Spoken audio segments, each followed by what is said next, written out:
లోబడితేనే దీవించబడతావు, లోబడితేనే ఆశీర్వదించబడతావు. అబ్రహాము లోబడ్డాడు. ఆదికాండం 12వ అధ్యాయంలో దేవుడు అబ్రహాముని పిలిచిన వెంటనే, ఉండు ప్రభా, ఒక నెల రోజులాగు, ఈ పంట వస్తుంది, ఇది 4 బస్తాలు పట్టుకుని బయలుదేరుతాను అన్నాడా? ప్రభా, ఈ బొమ్మలు ఉన్నాయి ప్రభా, ఈ 4 అమ్మేసిన తర్వాత బయలుదేరుతాను ప్రభా అన్నాడా? స్పాట్లో బయలుదేరిపోయాడు. ఆమె 12వ అధ్యాయంలో పిలిస్తే 13వ అధ్యాయంలో రాస్తాడండి, అబ్రహాము బహుధనవంతుడాయను. ఎంత టైం తీసుకుంటాడు దేవుడు?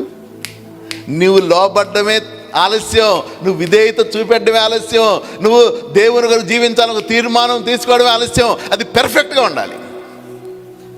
మనం చాలాసార్లు చేసే ప్రాబ్లం ఏంటంటే, అబ్రహాము బహుధనవంతుడైన తర్వాత థ్యాంక్ యూ లార్డ్, ఇంక ఇక్కడ చాలు ప్రభువా, ఇంక ఇది చాలు ప్రభా, నాకు ముందొద్దు, నీ చిత్తాన్ని నేను చేసేంత ఓపిక లేదు, ఇది ఎంజాయ్ చేయాలి అని మనం ఏం చేస్తున్నాం తెలుసా?